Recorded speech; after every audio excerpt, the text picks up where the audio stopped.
Love opened the door for us. He said, come to the table.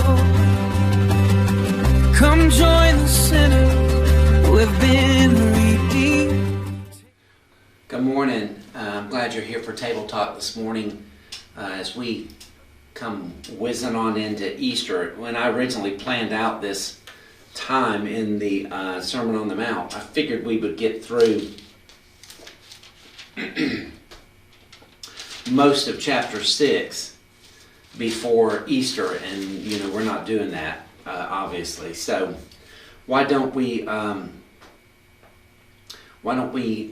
take a break after today and do a couple of, at least one devotion, if not two devotions on Easter, and part of that story next week.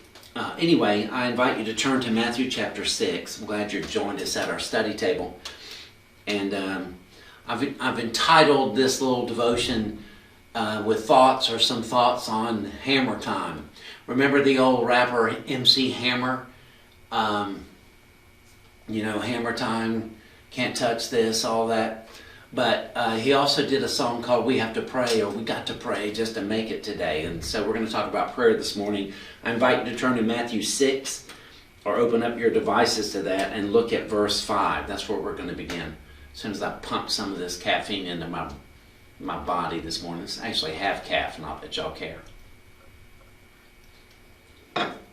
All right, so we concluded the first section of Matthew 6 about giving alms or just our giving last week. And then Jesus says in verse 5, and. So one continuous thought. Again, he says, and when you pray, you are not to be like the hypocrites. We use that word in a lot of different areas in our culture, especially in Christian circles. It was a relatively new word. It was a Greek word, hypokrates, which came straight from the world of the theater. And I know you probably remember this or have been taught this before. But Jesus probably, if he didn't help do some carpentry work on the theater in the nearby town from Nazareth, I would be surprised. But he probably most certainly snuck over there and was pretty familiar with the theater. And in the theater, the way Greek plays work, you recall, they didn't do full-blown costumes sort of the way we do them. They wore masks. And so when you're the villain, you hold up the villain's mask. When you're the hero, you hold up the hero mask, and on and on and on and on and on. So that word crept into Christian circles, but originally it just meant someone who's playing a part, someone who's acting, someone who's wearing a mask. And Jesus says, and when you pray, don't be like those people who act or play a part or are wearing masks. For they love to stand and pray in the synagogues and on the street corners so that they will be seen by people. Truly I say to you, they have their reward in full. But as for you, when you pray, go into your inner room. I know, depending on your version, you might have closet, your prayer closet. Most homes didn't have closets like we have closets. So that's why NAS translates it in a room. Close your door and pray to your Father who is in secret. And your Father who sees what is done in secret will reward you. We'll come back to that in just a minute. And when you are praying, do not use thoughtless repetition as the Gentiles do, for they think that they will be heard because of their many words. So do not be like them, for your Father knows what you need before you ask Him. And then the Lord's Prayer is giving. And I know last week I alluded to the Lord's Prayer like we had just already looked at it. And sometimes minister types or teacher types, it's unreasonable for me to expect those of you who to remember all of the table talks and stuff that we've had. Last year, we spent the whole year in the kitchen with Philippians cooking up a life or cooking up some joy. And then either the year before that or the year before that, we spent several weeks doing the Lord's Prayer.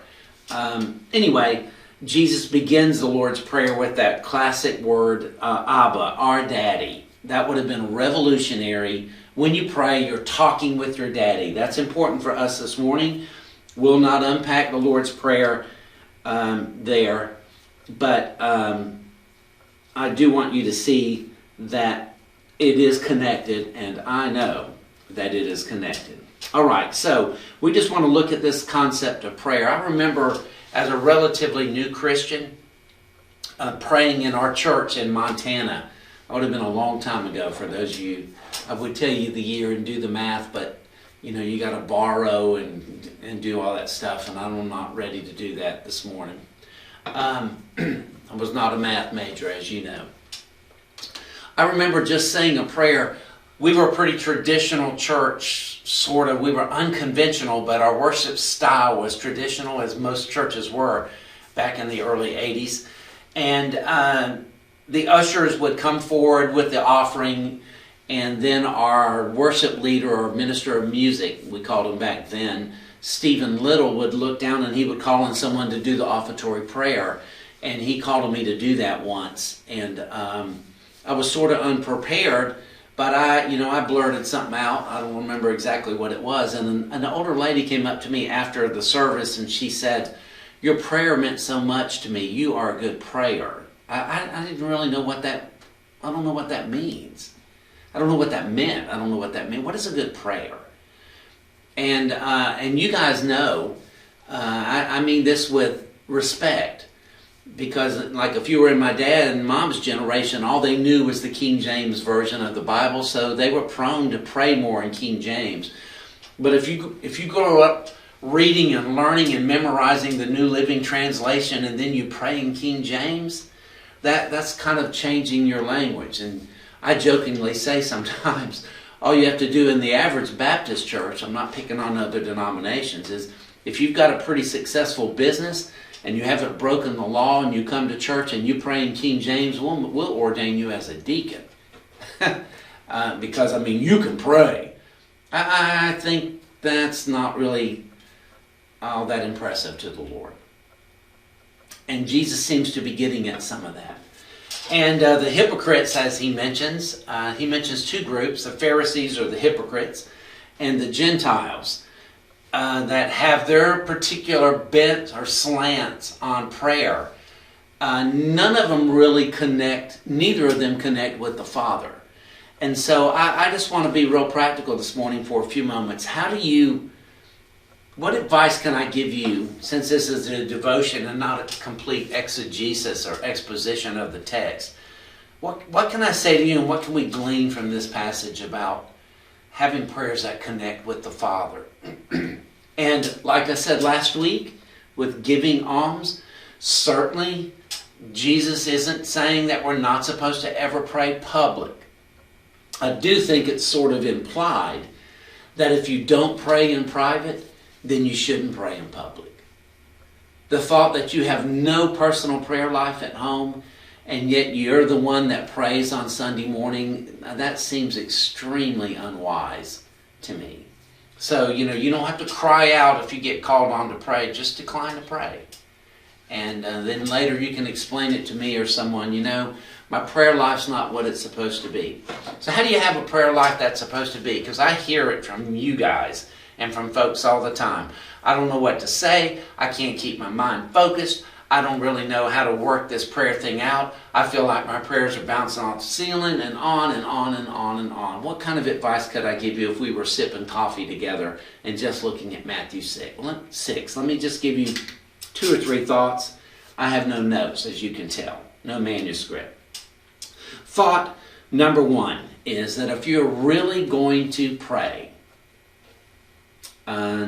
you're going to probably have to make time to do that. Now, I deliberately did not use the word schedule, because when ministers say things like schedule, their members bristle up like, do you know the world I'm in? Do you know that I'm working? And do you know that after school, I've got the kids, I got to get to soccer, I got to get to dance, or they're taking karate, we're going to Bible study, we're doing so-and-so.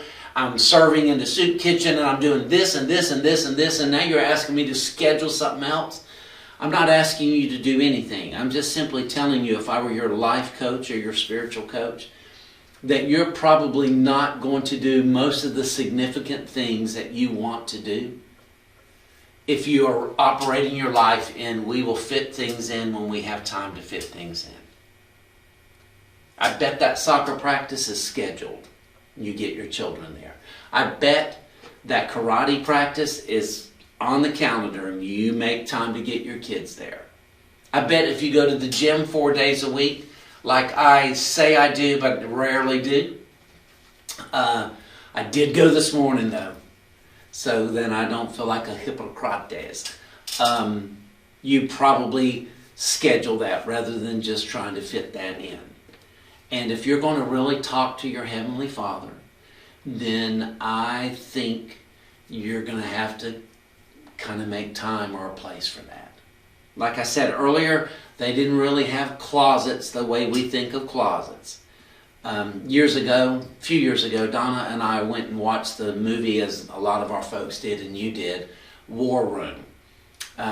Remember don't have time to unpack all of this. There's a special room where the prayer warrior of God is, and we don't really have, I have my space and my study at the house, and Donna has her room where she does her time with the Lord at the house. But we do have this place that's just our little place with the room. And at the beginning of the year, Donna will take like burlap sack or that old paper bag type material and put it up and put our family prayer needs, and we'll write them there so that they're always kind of in front of us. I just think you're going to have to do it if you really want to pray. And I'll borrow the words of John Acuff, who talked about getting up a half hour earlier to do something. And someone said, I cannot afford in my life to get up a half hour earlier. And his words were, probably not ready for greatness. If you want to have a great prayer life, you're probably going to have to make time for it. All right. Enough of the conviction and sermon for a moment. Second thought, don't put too much emphasis on what you say.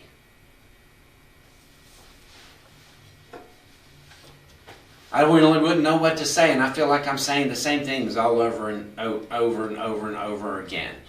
Or I feel like I lose focus and I start talking to the Lord, and before I know it, I'm thinking about my grocery list or the cable guys coming at 10 o'clock, and I feel like I'm really not connecting with Him because I'm not saying the right stuff. Oh my goodness, what in the world am I gonna do?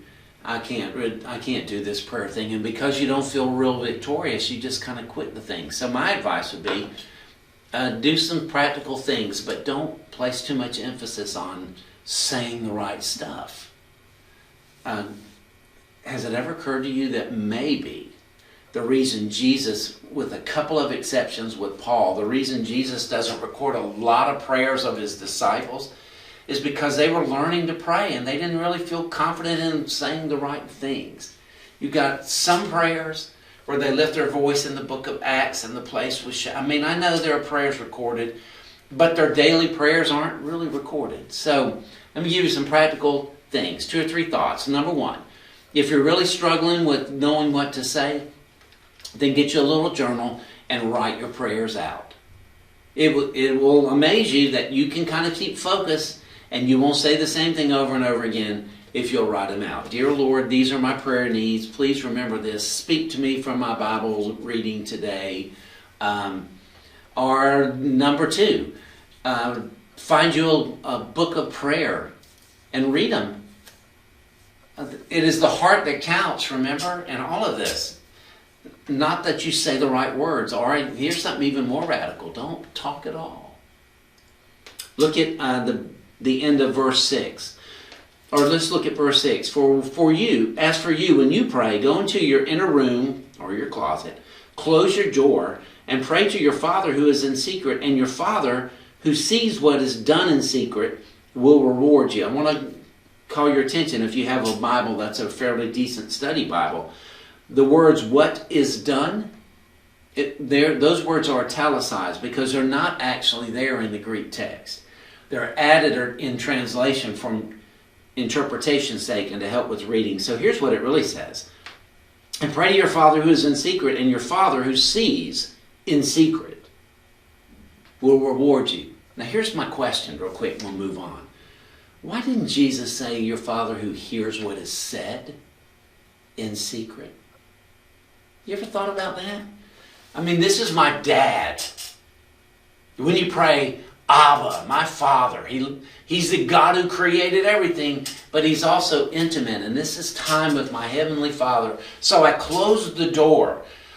Why didn't Jesus say, pray to Him and say the stuff because He hears what's said? Because God doesn't need your words for you to pray. He just needs you. And so if you're really uncomfortable, when was the last time you just sat in His presence and said, Dad, Father, I don't really know what to say.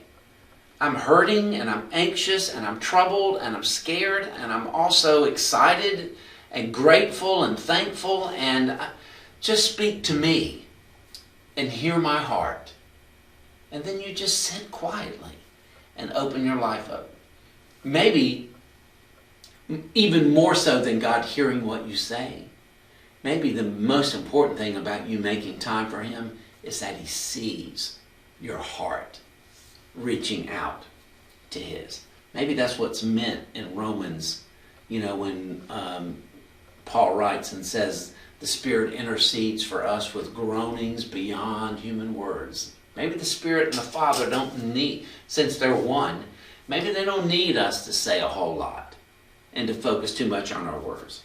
All right, and then verse 7 gives me my third little thought, and we'll probably be about done. And when you are praying, do not use thoughtless repetition, as the Gentiles do. So if you're going to talk, don't focus so much on the words, don't worry so much on them, and certainly don't think that impressive words impresses God. Just talk to Him. Help. I said a prayer this morning. I don't mind telling you, I don't usually share what I pray. And I'm having, get ready to bring on a new staff member, and money, of course, has always been tight in my 27 years here, and things are no different today. And I found myself just kind of at a loss of words this morning in my prayer time, and I didn't really say help. I just opened my eyes, which I usually don't do in prayer, and I looked up and I said, Lord, we can't get this done without you. There is no church health. There is no church growth. There is no kingdom expansion. There is no disciple making. There's nothing that we really want to accomplish for your glory that we can do on our own. We need you. I think He saw that. Just speak simple. Talk simply to Him. I mentioned our church when I was in Montana. This is a church that God called me to preach while I was in. Never planned on being a minister, by the way. I paused and took a cup of coffee for those of you who are thinking, you might have been thinking wisely, Tim. But I never intended this for my life. I never thought God would redirect my path. He used that church in such a interesting way. And one of the things, as we wrap up, that he did was, we got involved really early on. It was First Southern Baptist Church of Great Falls, Montana. They've since changed their name. Last time I was on their website, I think they go by Big Sky Baptist Church in Great Falls. Same facilities. Buildings look kind of the same, and brought back a lot of memories. We used to meet with a group of young couples after church on Wednesday night and Sunday night. There was a Dairy Queen about a block down or a block over. We'd go sit in the Dairy Queen and eat ice cream. By the way, we'd do that if it were 10 below. It's 10 below zero. We're all wearing thermal underwear and parkas and hoods and stuff, and we're sitting up at Dairy Queen eating ice cream. God did a really interesting work through those couples, and I'd like to tell you that we just really maintained contact through the years, but I haven't done a good job of that. Occasionally, there's some contact. Now, I mentioned Stephen, who was our worship leader. He and his wife, Lynn, they came from Texas. And then we had guys and gals from all over the country who were in the military. We had Larry, who was from Pennsylvania, as I recall. And then we had Jody and Jim.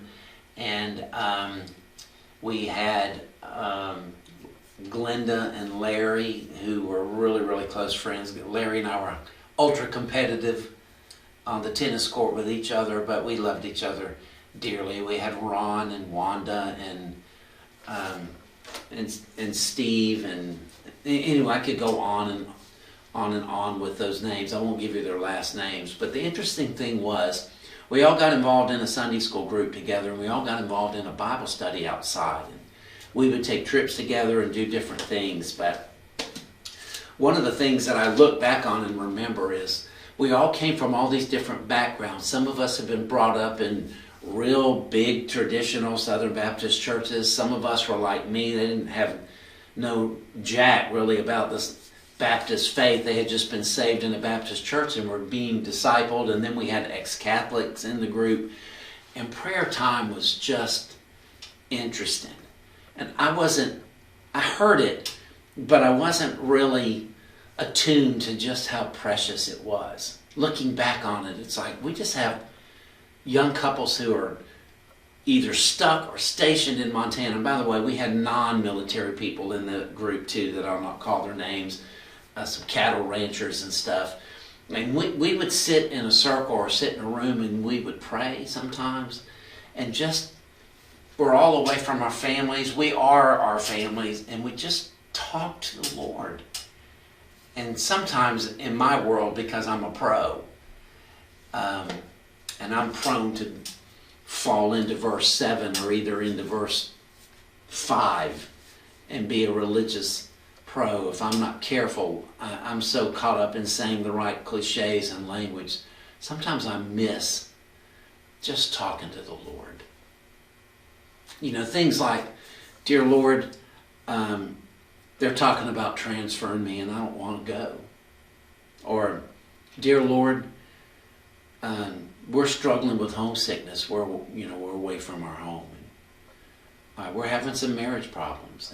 And just life. And I don't know if it was the first place I heard the phrase doing life together, but it was one of them. And we've gone long enough, so just talk to the Father and see whether or not He sees in secret. So having said that, I dare not pray the prayer that I pray every week and live out what it means to be a professional prayer. So I want to invite you to close your eyes and bow your heads with me, and we'll close out the week together. I'm going to translate this great Quaker prayer from King James language into ours, but this is our prayer. It's called the Valley of Vision. I've used this on Sunday mornings with our church. Dear Lord, high and holy, meek and lowly, you have brought me to the Valley of Vision, where I live in the depths, but I see you in the heights. Hemmed in by mountains of sin, I behold your glory. Let me learn by paradox that the way down is the way up, that to be low is to be high, that the broken heart is the healed heart, that the contrite spirit is the rejoicing spirit, that the repenting soul is the victorious soul, that to have nothing is to possess everything, that to bear the cross is to wear the crown, that to give is to receive, and that the valley is the place of vision.